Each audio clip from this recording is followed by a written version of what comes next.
Hey Barry, I'm starting the recording here, but I'll join you guys later. Okay, I was trying to do that so that you didn't have to waste your disk space.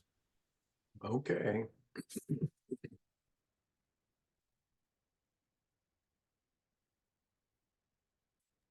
And now you're a host again. I'll join in about half hour, 45 minutes, I think. All right. So we'll see you for the first hour or so. All right.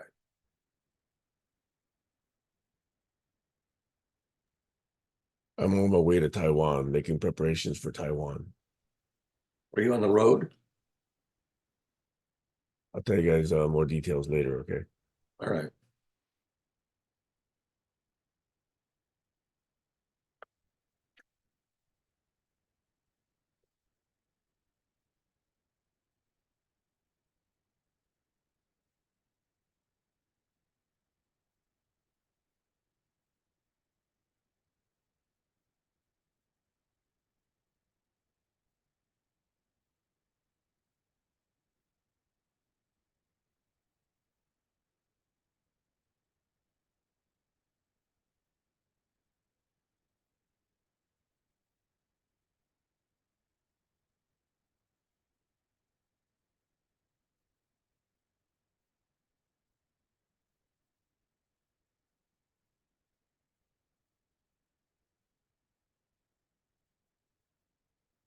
Good morning.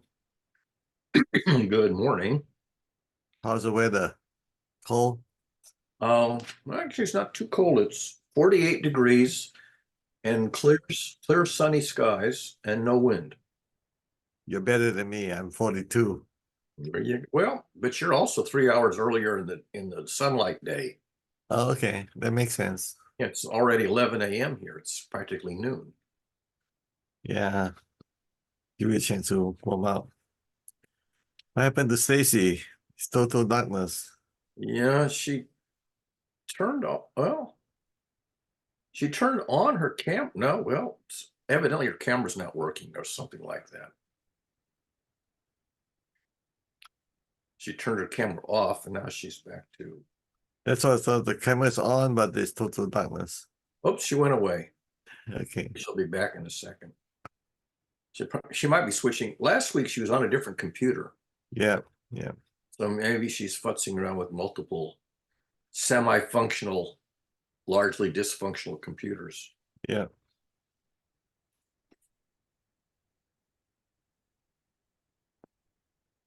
Sam will be on after about an hour. He's Okay. Got it.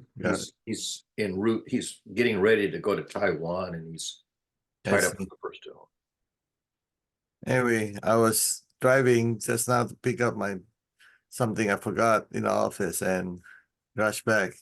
And so I was thinking about this has always had a question, but I never put attention to it, and I could use some feedback and see what you think about this. Why somebody's driving fast have a higher chance to get into accidents? And my answer was that because the adjustment then required feedback, and the adjustment timing and the feedback timing was off. Meaning that you don't have time to receive the feedback and have enough time to adjust your behavior to, you know what I'm saying? Before you hit something, you can stop it, right? But if you're driving fast, by the time you see that you hit something, it's too late already. The feedback loop was too short or something along that line. There's something called reaction time, which is how much time it takes on your watch to react. And if you're driving fast, you've driven farther during your reaction time than if you're driving slow. So how would you rate it? Is that your reaction time is too short? Reaction time is too long. So let's say it takes it takes you 3/4 of a second to react. Okay. If you're going fast, you've traveled a long ways in 3/4 of a second. If you're traveling slow, you've already traveled any distance in 3/4 of a second. It's interesting that you see from a different perspective than I did. Right. It's the reaction time. A race car driver has to have a very short reaction time because he's going to travel a long distance in that reaction time. Right. Okay. So, hi, Stacey. You switch computers again. No, oh, I've had the same computer since when I'm traveling, I have this computer, but I had to go off and come back on because the first time I signed in, it didn't work. I couldn't hear you. Yeah. First time you signed in, you also had a different name. That is, you didn't have a surname. You signed in on a different account. Oh, so I guess this time they know it's me. The first time I had to type in my name. I don't Okay. know. The Got first it. time you came in anonymously, and the second time you came in with your sign-in account. You signed in account. Well, then I want to see if my picture comes up because that will tell me that now I'm signed in with Google. No, I'm Nope. still not. I don't No, know. but it has your Maybe- full name. But this time it has your full name because it was pre-entered for your account as opposed to being typed in real time. Yeah, but then I wonder why it doesn't have my picture. Go to profile. Yeah, let's bring up your profile. Yeah, no. I know that, but I'm saying, but yeah, it doesn't matter. But what I'm saying is, the first time it didn't know who I was. Right. You were Now anonymous. it knows who I am. If it knows who I am, it should also have my picture because the only way it could know who I was, I would think, would be through Google. No, You have it's three not settings. Let Google. me explain to you. Not The through first Google. time you sign in, you didn't sign in, technically speaking. You didn't sign in at all. Correct. The first time you just log in as a guest. You use Correct. Zoom as a guest. The Correct. second time you sign in by using a different computer that the picture was not on the computer. The third time you sign in at home or something, then that computer has the profile, the picture, and you sign. So another way of saying is that these two sign in, one with picture, one without picture, is whether you're using the profile picture that's on the computer or not, or something along that line. You may Okay. have more than one account. Okay, I also. got it now. The first time I signed in, I wasn't signed in through Zoom at all. So Right. it was just the Stacey. The second time I was signed into Zoom, but not signed into Zoom through Google. Right. Got it. You've got more than one account. You can have, I got think, up to four. I think you can have up to 4 accounts. You can have a Google validated account, a Facebook validated account, an SSS or whatever it is, and then a direct Zoom account.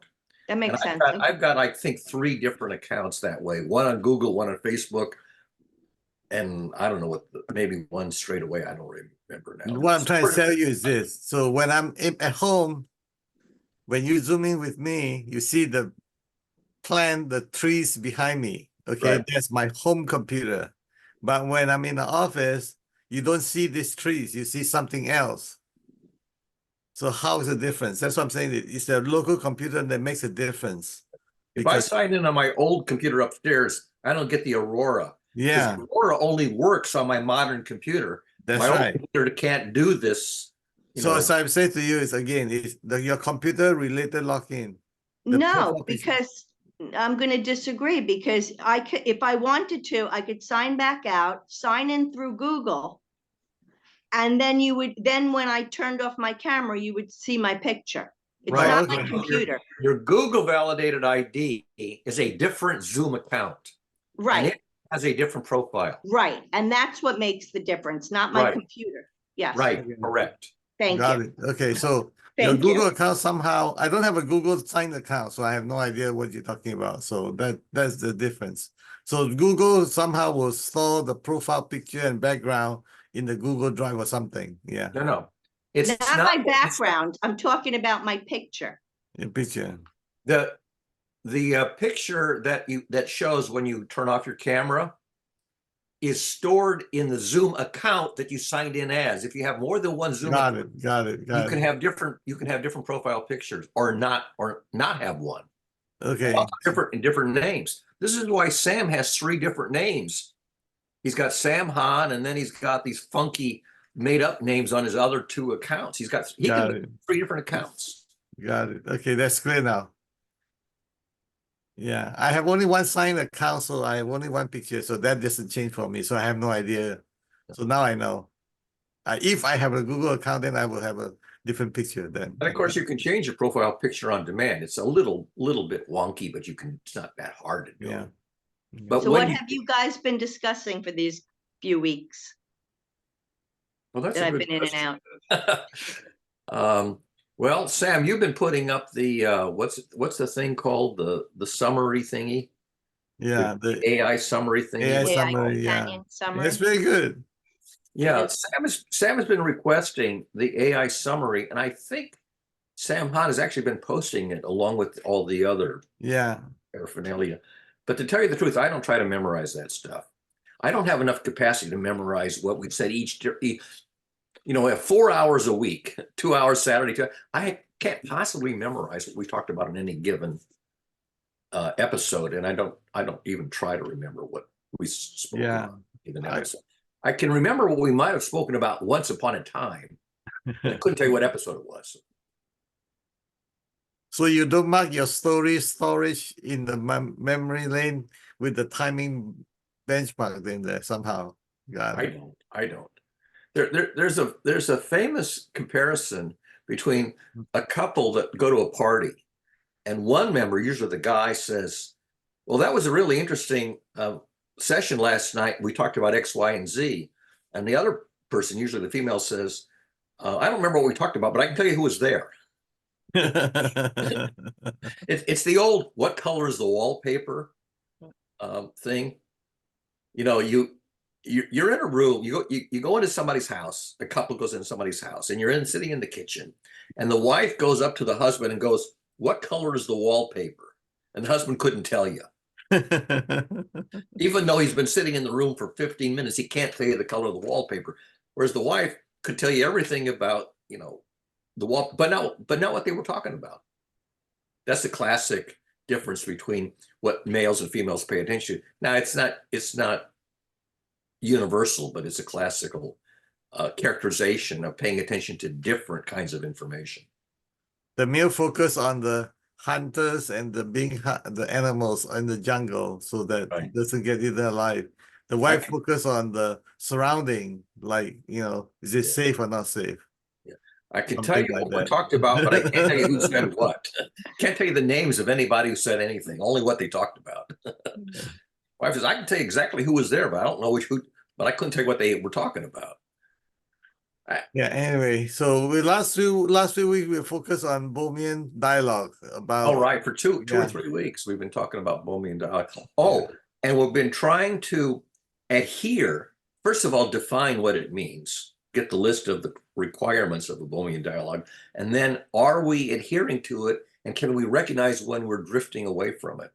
Yeah. Can you tell me what the list of requirements are? I can tell you that Sam posted them last week or the week before, and they're posted somewhere in one of the postings from one of these sessions. All you do is ask ChatGPT, it will tell you again. He actually found 2 or 3 versions of it online. Right. I have it on my Facebook. If you go to the messenger where I always try to post the chat, if I manage to capture and post the chat, one of them from a previous session the chat will include the itemized contents of a Boehmian dialogue. One or more. How many Go back 2 or 3 weeks. No. How many things are in the list? Oh, about a dozen. Oh, there are that many. Okay. Yeah. I'll have to look. I mean, they're in some kind of order of sort of primary. Let me post it. I just Thank grab you. it up. Yeah, because it might be useful for the Well, that was the whole conversation. point. Is that we had never established it as an objective to adhere to a Boehmian dialogue. Unfortunately, you've lost the bullet points, so you have to figure out where the dividers are. It's a space line. Yeah, the ones that have a colon are the new bullet points. Yeah. So suspension of assumptions.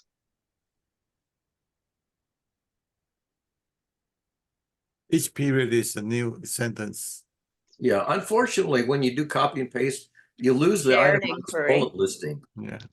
Listening for understanding. Non-judgmental engagement.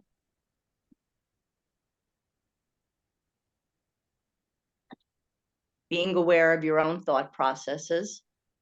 Meta. I like this version better. This is from ChatGPT 4.0. I like this version better than the one that Sam posted. This much shorter. The one I just read? No, the one that we posted from Sam is much shorter. You can see it on Sam's Facebook also. Okay. Yeah. But finding that thing in Sam's Facebook is hard because Sam has so much posting. I really wish they would fix this copy and paste so it preserved the bullet point listing format, but it throws away the listing format. Well, Yeah, it was- basically that chat is for people to type, not for you to copy and paste text. yeah, and Well- that's the real issue. I have to keep adding back in the bullet. Yeah. It looks to Point. me at just a quick glance that there's four major things. Right. And that's listening to understand, Right. inquiring together, suspending your judgment, and paying attention to your own thought patterns. Yep. That's- You that's got what- it. You got it summarized. But some people need an elaborated version. Yeah, this Well, one, I try to look for people that just are naturally like that, or that naturally conduct themselves like that. Yeah. And that's where the better conversations usually occur. Yeah. and the complement of that is recognizing how people can intentionally derail and confound Boehmian dialogue or Socratic dialogue so that it doesn't happen. So as a way to take out the judgment, I would take out the word intentionally. I wouldn't say that they intentionally derail, because that's a judgment right there. So let's just say that people sometimes derail.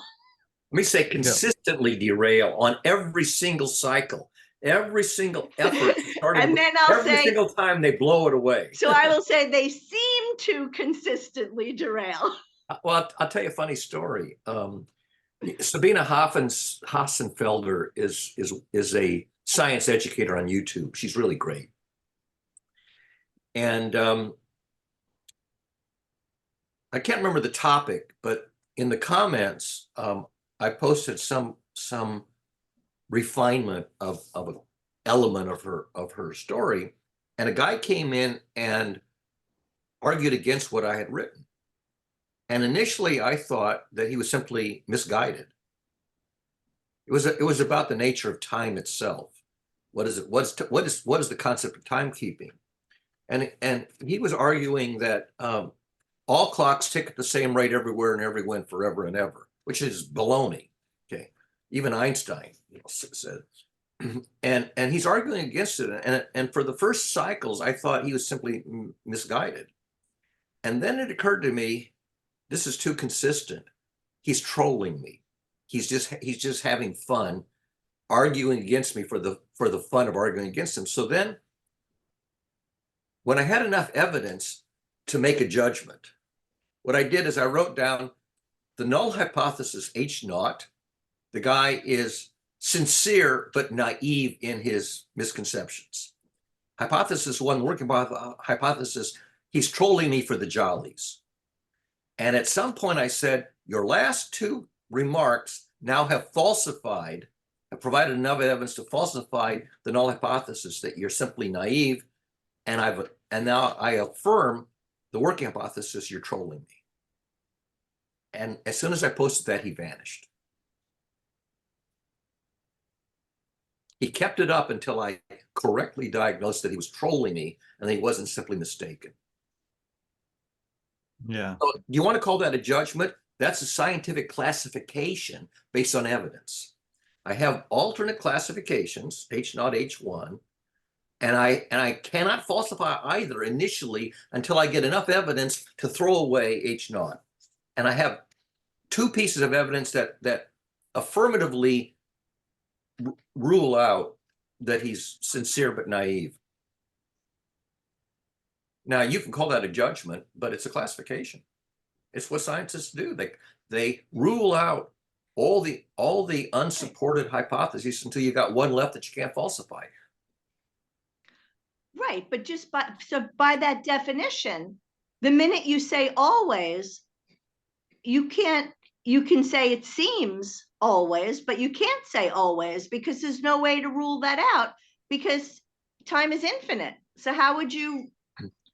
But the thing is that from a probability point of view, you need like 3 repetitions to establish a pattern. If you're looking for a pattern, typically one instance is not a pattern. 2 isn't a pattern either. It could be, it's a potential pattern. When you get 3 in a row that all of the same structure, Now you've got good evidence as a pattern. And then you can now predict that the next one is going to be in the same pattern. So Right. I began to predict with high reliability that he was going to continue in this pattern of trolling. And sure enough, he did. But now I had enough repetitions that the probability was such that I can now discard that he's simply being naive. Yeah, I'm not talking about in this situation. I'm going back to the general. And I'm Yeah. just saying it's still a theory. So that's why I just would Yeah. remove always. That's why I call it H naught, hypothesis not the null hypothesis. Hypothesis one, the working. So I just called it hypothesis. Okay. So if I may think of it this way, right? If you have judgment as logical, illogical, okay, meaning that it's opinion-based judgment versus a non-opinion scientific-based judgment versus hypothesis level, how true it is, how many proof we have it's been proven. No such thing as, the way I think about it is like all generalizations is a lie, including this one. So if we have logical, illogical, this is my opinion. And of course, because I hear so often, I believe that this is true. So my judgment is true. So that's logical version versus illogical judgment versus scientific proof versus someone says, because my mom told me it's true, therefore it's true. My doctor tell me it's true because the God tell me it's true, therefore it's true judgment. I call it logical, illogical. That's the best way to think about it. And the other one is how established it is, how scientific it is, how many proof there was already. And then for example, Barry what just used is like, yes, you have 10 proof that it's true, time is the same everywhere, but then all I need to do is show you 2 that you cannot deny that it's true. So so you can no longer stand on that judgment anymore because I just disprove you. No, but what Barry said made sense because it's the probabilities. I mean, at some point, I mean, judgment is both. It's question is, at opinion what based point- on probabilities. At what point do you discard the unlikely hypothesis and go with and act on? See, the trick is, do you act on the most likely hypothesis before you have overwhelming evidence? Yeah. So a person who's said to be judgmental will jump to a conclusion prematurely and act on it prematurely, where I was waiting until I had so much evidence that was undeniable that I could falsify the benign hypothesis that he was being sincere but naive. And in particular, the last 2 remarks of his were so outlandish, so ridiculous, that it completely falsified that he's simply, being naive and but sincere. And the reason was he was forming theories of mind about me. Now I know if somebody who's a total stranger forms a theory of mind about who and what I am, go away. that I know that they're just making stuff up out of thin air because they have I'm a stranger to them. How can they make a theory of mind about somebody who's a total stranger? Especially if the theory of mind is so ridiculously bogus. And the way I falsified it is I enacted the role of a scientist because he's saying I'm not being scientific. So I said, okay, I'm going to do science. I'm going to form hypotheses and attempt to falsify every one. That falsifies his theory that I'm not doing science. Barry, there's a very good chance that he stopped arguing with you because he didn't even understand the language that you were using. It's quite possible, although his prior remarks made him sound like to another person that he knew what he was talking about. Like you said, though, to a naive person. Exactly. And the thing is that he doesn't know that I have a PhD in systems theory and that I for a living do science, and that my stock and trade is to rigorously do the scientific method on essentially every issue that's relevant. Not that I don't make snap judgments, but most of the time snap judgments are. You see what I mean by illogical? So because I have a PhD in physics, therefore I'm always right. No, that's wrong. No, because I know how to do science when it's important to do I science. understand, but sometimes you have a blind spot as well. Even Einstein is wrong sometimes, right? So my point to you is that logical, illogical. It's like I'm using my credential to establish this fact. No. This fact had to be stand on its own. Has nothing to do with your credential. Yeah. I'll give you another example just from yesterday. A group at Princeton University had done an experiment on quantum entanglement where they had achieved a pair of complex molecules that remained entangled for like 10 minutes or something. Wow.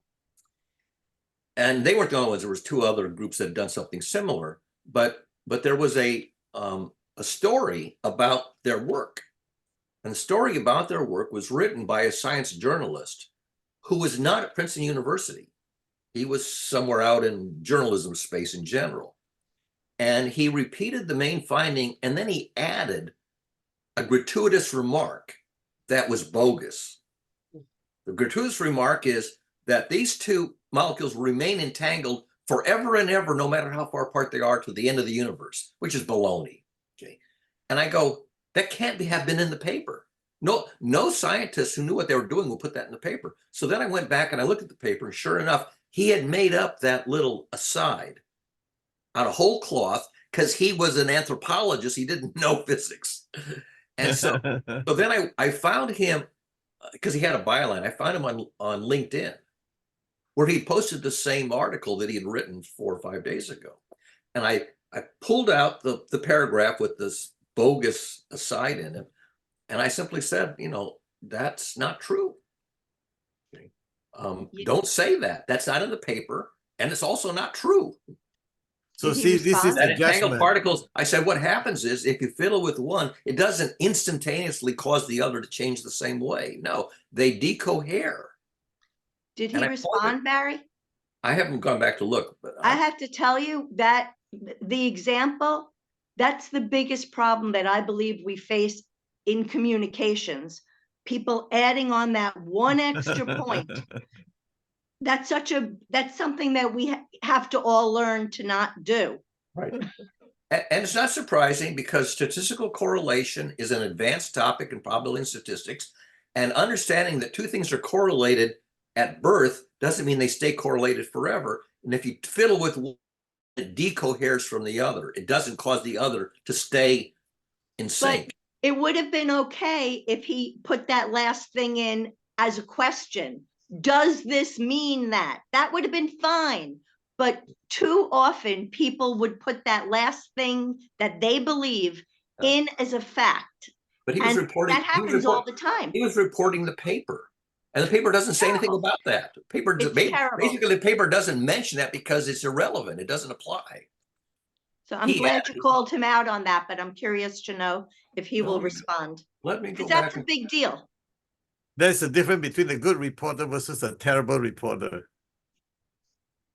But it happens all the time. Yeah, and I agree with you. And it's allowed to happen. Like people just, Stacey, this conversation just remind me, I used to long time ago, I complimented a young lady, say, you look so pretty today. The came back line was, you mean I'm ugly all the time except today? Like, oh. Yeah, but that's different. That's a joke. I know, but the same thing too. My point is people will be reading that article thinking that they are reading, valid scientific information, and they will then use that to expand on what they believe is their knowledge. And that's not right. And that leads to misinformation. That is misinformation. And that's a problem. So which one in the Boehmian dialogue that it violated or is still to, yeah. First of all, let me see if he's changed it because I don't think Suspension of assumption. so. Let me go find him. Well, we weren't the ones having that dialogue. So you can't really say it wasn't in a conversation. It was, we weren't. Our reporter violated which part of the dialogue? I mean, I guess it's a reporter, right? So if he. But it wasn't a dialogue. Okay. So there was no It's place a dialogue for him between the to push reporter and back. the audience, right?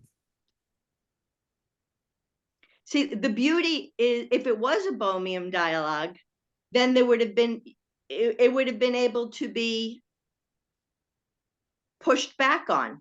Right. So the answer, Stacey, is he has not responded. Let me go to the chat. Let's see, I gotta find Zoom again. There we go. Zoom chat. So, oops, I already had it up.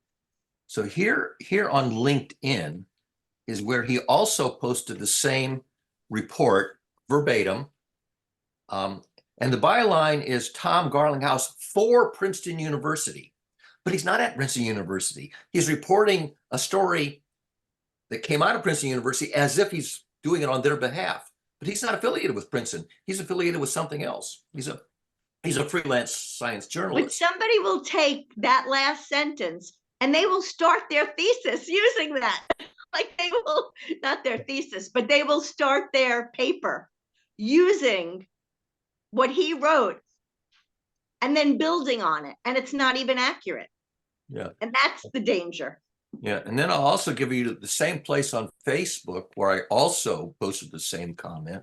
So the first one is where I posted to him on LinkedIn directly, and then here's where I posted the same thing initially, where it comes up on Facebook.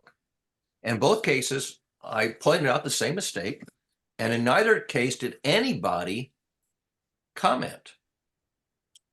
Well, maybe it's above what their knowledge is. Maybe, Well, probably because most people don't have that much depth in probability and statistics to know what.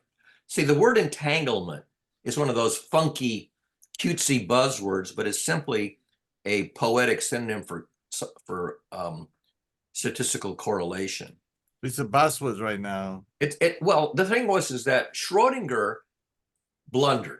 What Schrodinger did, he wrote a private letter to Einstein, and being cute, he substituted the German word, which translates as entanglement, as a cute word for statistical correlation. And the journalists picked up on this German word, which translates to entanglement, and they never mentioned statistical correlation, which is the correct term. And they use this term entanglement. And then they add on to the definition this notion that if two things are entangled, that is, they are basically behaving identically, if you futz with this one, it doesn't cause this one to get futzed with the same way. Basically, they decohere. And the notion that entanglement means that whatever you do to this one automatically happens to this one, no matter how far away, that's totally bogus. Totally bogus. And yet it persists in the literature for a century. Okay, so here's the Boehmian part of the dialogue. Do we know that it's totally bogus? Isn't it possible that there are ripple effects, that there is some sort of correlation or entanglement? I would say yes. Until if you destroy a twin, the other twin doesn't automatically get destroyed at the same time, no matter where they are on the planet. But there could be some correlation, some change, some ripple effect. I'm just saying we don't know. That's my only non-judgment. We do know it's been measured. Well, but wait a minute. But there are twins that feel things on different sides of the world. That's because they have a common cause. They have a common underlying cause. There's an underlying cause that reaches both of them at the same time, and they both have the same reaction. But that doesn't mean that if something happens to this one, that's not from a common cause, but just a local cause. If there's a local cause that perturbs this one doesn't get perturbed simultaneously a bazillion miles away. It just doesn't happen. I would just say that as far as using the word, whether you use the word entanglement or correlation, that the ripple effect, there could be ripple effects there. Not simultaneously. Word can get, so a reporter can say, oh, this twin just suffered a heart attack. And that message now travels at the speed of light, and the other twin Okay, learns. not simultaneously makes sense because I'm Right. using the word ripple. Ripples don't happen simultaneously. Exactly. And the point is that the actual quote is, all right, so I'm gonna quote the paragraph that I attacked. So quoting from Thomas Garlinghouse. In a noteworthy first, a team of Princeton physicists has been able to link together individual molecules into special states that are quantum mechanically, quote, entangled. In these bizarre states, the molecules remain correlated with each other and can interact simultaneously, even if they are miles apart, or indeed, even if they occupy opposite ends of the universe. See, that sentence is not, first of all, not in the original story, and it's totally off the wall, totally off the wall. And yet this guy is reporting a piece of research at Princeton based on an article in Science, and the authors never said anything like that. It's just totally baloney. Yeah. They decohere. And in fact, that's why quantum computing is so hard to do. You have two entangled particles that are side by side, and one of them gets disturbed by local environmental noise, temperature or a jostle or something. As soon as this one gets disturbed, its mate, which could be very close together, doesn't get simultaneously disturbed the same way. They decohere. And the notion of decoherence is the freaking bugaboo that makes quantum computing so hard to do. Because local environmental things will perturb one, and the other one is oblivious. So it continues to behave the same way, but this one's no longer behaving in a correlated state. They decohere. And MRIs are based on decoherence. In an MRI, you start with particles that are coherent. And then what happens is, if one of them is disturbed, it changes its behavior and the other one does not. The other one remains in its original oscillation pattern. And that difference is how you do MRI. It's that difference that gives you the image. So MRIs are based on decoherence. But if you say to the average layperson, statistical correlation and decoherence, the average person has no idea what those words mean. But the word that he mostly got wrong is the simultaneous part. That's the main part that's definitely wrong. Yeah.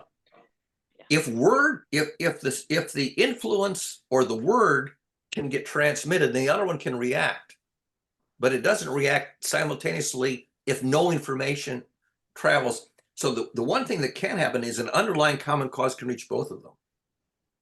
So for example, you have two twins, one's in New York and one's in Los Angeles, and there's something that happens in Israel, and they both get news of it at the same time. They can both have the same reaction at the same time, but it's because they got the news from a common source. It's not like one of them got the news and reacted, and that caused the other one who was sound asleep to react the same way.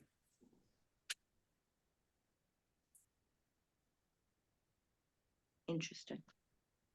This is an issue that has bugged science journalism and science education for a century. Statistical correlation is easy to misunderstand if you haven't taken a course. I don't know how many courses I took in probability and statistics, including one at Bell Labs that was very, very deep. And the average person doesn't get but a very, very thin introduction to probability and statistics. They don't understand what word correlation means. The bigger problem that I was trying to point to doesn't even have to be in these really complicated conversations. It's even in these simpler conversations where people take their own license to embellish upon what's fact and what's opinion. Yeah. See, that embellishment is in the literature, but it's incorrect. And it's been in the literature for a century. And they keep repeating this mistaken concept. The journalists who don't know the math keep repeating the incorrect interpretation of what the math says. My friend Anne-Marie reminded me of a chapter in one of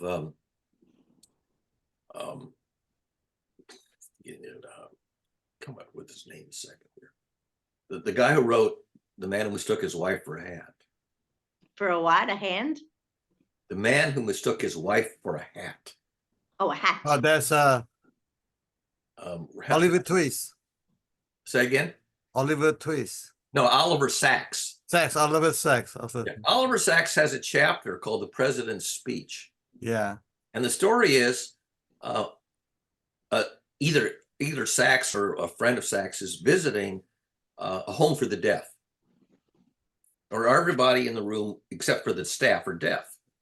And the TV is on in the group room, and Reagan is giving a speech. And the people who have good hearing can hear the speech and see the Reagan, but the deaf people are all looking at it and laughing. They're laughing. And the hearing people go, why are the deaf people laughing at Reagan, you know, who they can't hear the words?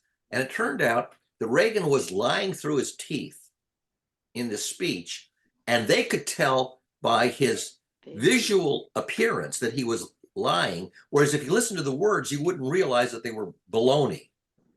And the whole chapter was about this phenomenon that deaf people could detect a lie that a hearing people couldn't realize was a lie.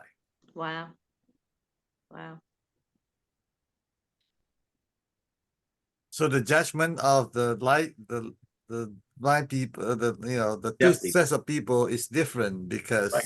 The of deaf your people got correct information that Yeah. Reagan was lying, where the hearing people were bamboozled by the baloney that Reagan was spouting. So you won't classify this as logical versus illogical. What would you classify this as? Judgment. Not being able to discern between H0 and H1. H0, the guy is on the level, and H1, the guy is dissembling. He's telling you a story. And if you're listening to the story, it's very hard to tell that the story is baloney. But if you can look at two different channels, so you're listening to the story audible, and then you're looking at the face and the demeanor and whatever, you know, visually, you can tell that they're inconsistent. But the average person is only listening. They're not trying to read his facial expression because they're not trained to do lip reading and look at that kind of stuff. Whereas the deaf people, that's all they got. Yeah. I would say that they were sensing, and I had an experience a couple of days ago where I tried. So somebody was on a call that I was on that spoke Spanish. I don't speak Spanish. So when he was speaking, I decided I was just going to close my eyes and try to see if I could sense. I really wanted to just see if I could interpret what he was saying. And when the other person translated what he said, I was pretty close, which, I mean, not that it's some big deal, you know, I kind of know, you know, what the topic was, but my sense is that these people were sensing what he was saying. They were sensing that whatever he was saying was a total lie. Right, that it wasn't the truth. So they gave him the benefit of the doubt. They gave him the benefit of the doubt by thinking it was humor. Yeah. So, you know, the old fashioned a wink and a nod, they could detect, quote, a wink and a nod where the average person didn't realize the guy was pulling your leg. Not that Reagan was joking. He was simply attempting to not confuse, but disinform the public. He was attempting to appear to be sincerely informing when he was really disinforming. Yeah. Or misinforming. I just want to say at the top of the hour, I have to leave. I have 15 minutes. Oh, and at the top of the hour, Sam's going to come back. Sam Hahn is busy for the first hour, and he said he's going to be back at the beginning of the second hour. Oh, maybe I'll be here to say hi, but I don't think so. Let's see what time it is. Yeah, we have a quarter. So in the next 15 or 20 minutes, Sam Hahn, if he finishes what the devil he was doing for the first hour, if he completes it, he'll show up again. And Sam Chan turned off his camera. So I don't know what that's about.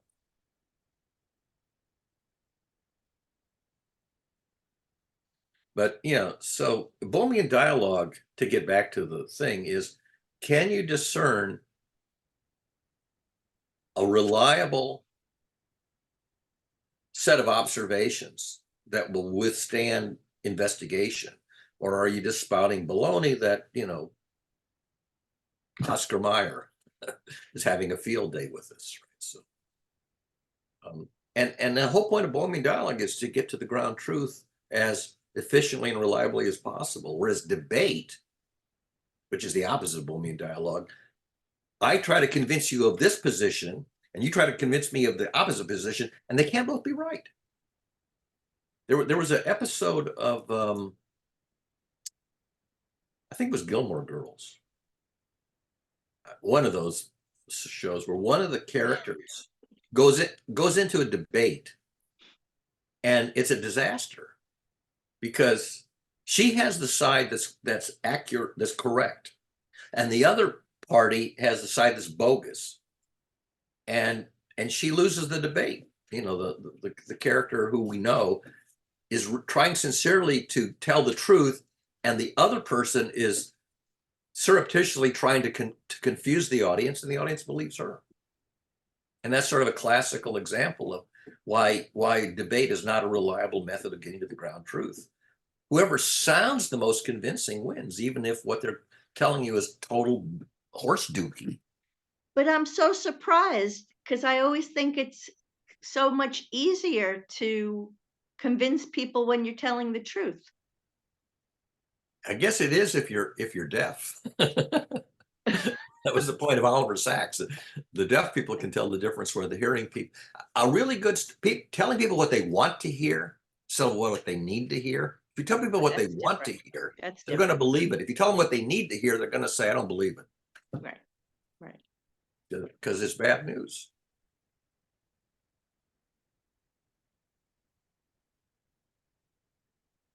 Sam, you're muted. You can only convince people that they know the truth because they know the truth. For example, try to convince someone that don't like caviar, that caviar is the best thing in the world, that caviar is so expensive. Like, okay, ugh, I don't like that. It's like, okay, so again, you need to recognize the truth. Until you recognize the truth is not a truth to you at all. Yeah. Funnily enough, I came across an anniversary of a Facebook post in which I talked about caviar. I wonder if I can find it. Because it's exactly to that point. I mean, the simplest experiment I do is like give a 3-year-old kid a spoonful of caviar that costs $50,000 versus an ice cream that costs, $2. Which one do you think the 3-year will pick? Yeah, that's the truth between. So 2016, yesterday, I guess it was. Yeah, the item was beware of Russians bearing tainted caviar. Evidently, there was a story that the caviar that the Russians were selling was bad. And 13 years before that, so in 2010, 13 years ago from today, I wrote Sturgeon General's warning: eating caviar may be dangerous to my health. And some 6 years later, there was an actual story of Russians bearing tainted caviar. Sturgeon General's warning: eating caviar may be dangerous to my health. That was just anniversary yesterday from some Facebook post of. Getting back to the Boehmian dialogue, it says, participants are encouraged to be aware of their own thought processes and biases, which can influence the dialogue. And I think that's where we are at this point, is that a lot of people are not really aware of their own biases yet. Oblivious, totally oblivious. So even looking at the 4, or now it's called the 5 agreements, the don't take anything personally part, a lot of people misunderstand what's behind that. Right. So for me, I think that the more we get to know ourselves and each other in small groups of trusted people where we feel safe enough to reveal those parts and to still love each other in those small, trusted, protected circles, the better we are. I know most of how I learned about myself it's been a group thing. I've learned about myself in small groups, hearing other people's stories, then reflecting on my own, bringing it back to my trusted, friends. And again, it's, we can't see our own blind spots. So we need trusted people that are also educated in their own biases so that we can all work together. But that requires really knowing each other well enough because we're all different. So I can't think that what applies to me is going to be the same exact way it's going to apply to Sam Chan. It might hit differently. So the best I could do is explain how something works with me. Then it's up to Sam Chan to see where pieces of that might apply to him. And then Barry might throw something else that's different for him, and Sam might take a piece of that and blend it together. But all this self-awareness that comes about individually and in groups is Stacey just froze. necessary to get ready to really have those kinds of productive, what? You froze for a second. But anyway, I was Just for a just second. saying, Yeah, you got it. Yeah. Yeah. So the way I think about it is that, you cannot see your own blind spot. That's why you call that blind spot. But when you have a trusted back view mirror and side mirrors, it helps a lot. Look at Trump. Look at Trump and his cronies throwing out insults at the witnesses and the judges and the people in the legal system who are trying to run court cases where they want to get to the ground truth. And he's basically throwing stupid insults at them, calling them insane, or, and you go, how can his followers believe the insults? Giuliani just lost the case yesterday. I know. He already lost the case. It was the amount of damage. But he has to pay, I think 148 million was the $148 million for claiming that these two women were intentionally miscounting. They weren't doing anything of the sort. And that lie, which he repeated, caused them enormous grief. The consequences, because he was stimulating people who are acting on that misinformation to attack these two women relentlessly, mercilessly. And that's a recurring pattern in the whole Trump administration of fomenting falsehoods and then attacking the integrity of people who are trying to tell the truth. And the fact that so many people believe that's nonsense. Yeah. I need to leave in 2 minutes. I have a class to start at 9 o'clock to 1 o'clock, mastermind class, about 20 people. Okay, and so it's 11, it's 7 minutes to the top of the hour. You got to go. Sam may come back. Stacey has to leave. I may be sitting here twiddling my thumbs for 15 minutes until Sam comes back. Yeah, I'll be back tomorrow. Okay, see you guys. Bye-bye, Sam. Thank you. Did you have a nice Hanukkah? I've been in North Carolina with my girlfriend, so. Oh, you're still in North Carolina? Okay, I should be able to tell by your background that you're not in your regular. Right, yeah, I'll be here for a while. Is it Nyack? Is that where you live? Nyack? Yeah. Yeah, I can tell you're not in Nyack, at least not in the normal. No, so every day is a holiday. Yeah. So is your friend Jewish? No. Oh, so you're not celebrating Hanukkah? We're celebrating everything. I mean, we're spending I'll talk on another time. So are you having eggnog or latkes? Or eggnog and latkes? Yeah, I'm very conscious that our calls are being recorded, so. So you don't want to say anything, okay? We're talking a lot about grief and a lot of things related to spirituality. It's really nice. It's really nice. We're right here on a lake, so it's an idyllic setting. It's very nice. Yeah, cool. It's very, very, very nice. Yeah, and we're getting. I mean, after today's, I think today's the 16th. We're halfway through December already. So. Oh, the time is flying. I've I've been got, here I got, since. I've got two things I got to do this month. One is my car's due for inspection this month, and I got to buy some Christmas presents for my friends this month. I don't buy any more presents. I don't write cards anymore. I I have stopped. one friend who they spend their free time assembling jigsaw puzzles on the dining room table. And so every year I buy a bunch of, I go to Barnes and Noble and I buy, 3 or 4 That's big, nice. big jigsaw puzzles and then it takes them all year because they get a lot of them. I'm not the only one who buys some jigsaw puzzles. So one thing I know that they'll get some enjoyment out of, although the children are all now either in college or out of college. So they're really empty nesters now. Oh, that's So nice. they don't though. really have the whole family doing jigsaw puzzles anymore.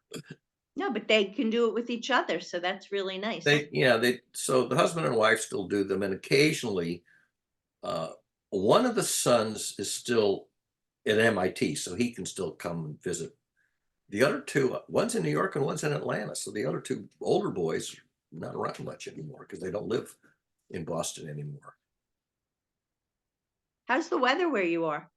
Today it's 49 degrees at the moment, which is like practically noon here. It's blue skies, sunny, no wind, no rain. So it's yesterday and today are mild. Yesterday and today are like 50 degrees, although earlier it was quite cold and windy and raw. But we're It's having awesome here. having 2 Aside or from 3 the days. fact, what? I'm sorry, go ahead. And I think Monday we're due for a nor'easter, if I'm not mistaken. But I Wow. have to look at the weather. I haven't looked at the weather forecast but we have 2 or 3 days this weekend of nice weather, and then we're back to winter again. The weather here is so, I mean, at night it gets cold, which I love. I mean, I really like cold weather. So at night, as long as I'm under the covers. But during the day, yesterday it was 60. It's so, and the sun, she has these big, big windows on both sides. So either way, the sun is coming through. And on one side, it's the water. So it's so beautiful. But you get up in the morning, and of course it's cold at night. So first thing in the morning, you got to bed. It's cold in the house because you turn up the heat and I'm supposed to take my blood pressure when I get up, but I have to peel off, multiple layers, and so I peel off 3 layers to get to, a bare arm, and suddenly I'm so cold that it raises my blood pressure line. So I can't. I can, because it's wintertime, I really can't measure my blood pressure first thing in the morning. I have to wait until midday. Bring the bring it, do it while you're in bed. The thing is, I'm still got multiple layers on. So Yeah, when but I if you're wake up, under the covers and you just take off your shirt, then you'll still be warm. well, 2 reasons I don't do that. Number one is when the batteries ran down, I had to plug it in, and in order to plug it in, I had to move it to the kitchen. Oh, so you have no place to plug it in. So now I got to get up out of bed. I got to peel off whatever I'm wearing in bed under the covers, and then walk into the kitchen. And as a result, that raises my blood. So the last couple of days, I've waited until midday or mid-afternoon to take my blood pressure so that I'm not getting a bad reading because it's 58 degrees in the house and I'm down to my bare arms. And everything's feeling good with your stomach? Pretty good. I did have a brief episode of the runs kind of out of the blue, which I don't know what it came from. I don't think it's anything I ate, but for the most part, it's okay. Good. I'm taking tamsulosin, which makes it easy to pee. It solves the problem of difficulty peeing. So that part's fine. And I guess in February, early in February, I'll go back for another round with the urologist to make sure that everything's happy with my kidneys. I've been taking tamsulosin, which is for peeing, lisinopril and amlodipine for reducing my blood pressure, and then I've been taking iron supplements to get my hemoglobin back up a little. It's probably already, and then just multivitamins for the rest of it. So I've been taking like 4 or 5 pills with breakfast every morning It's like, But you feel better. I never used to take pills at all. But you feel better. That at the end, that's what's important.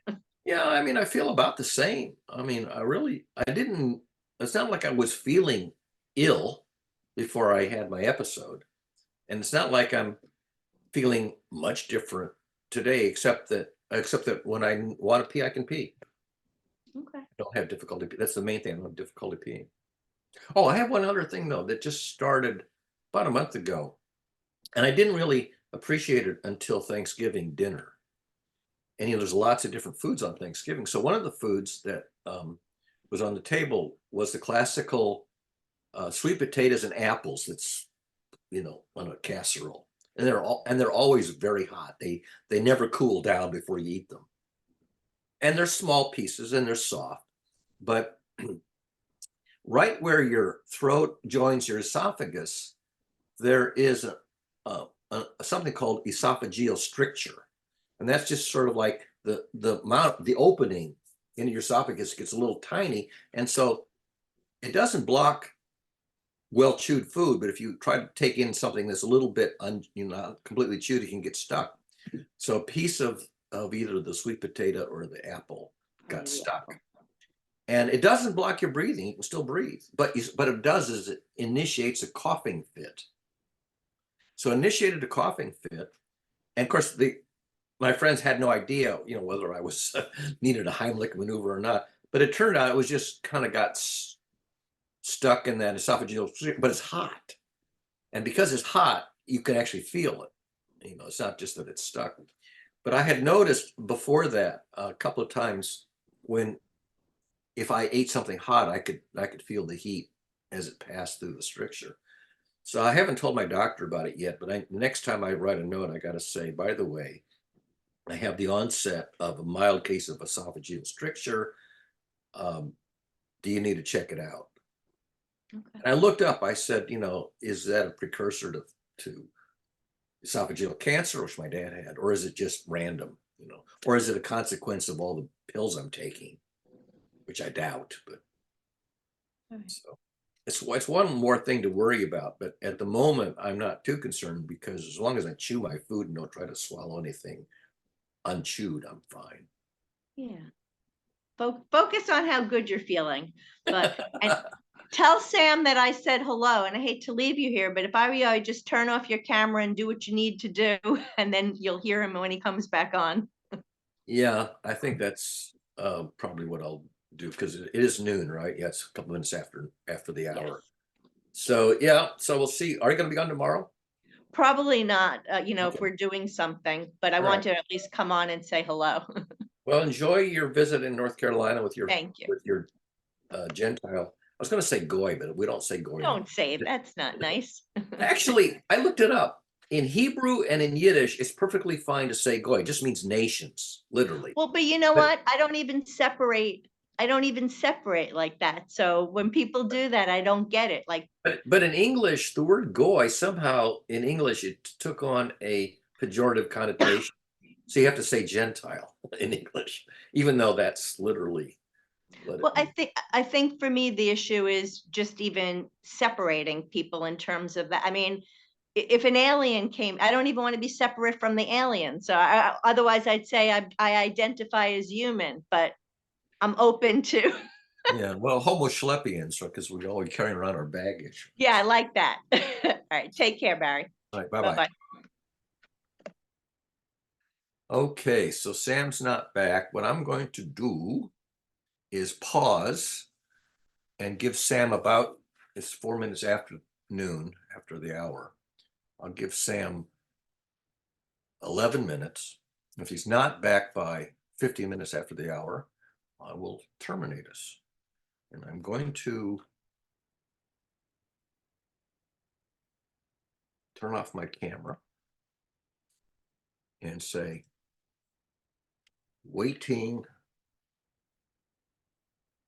for Sam until 15 minutes after the start of the second hour. Back by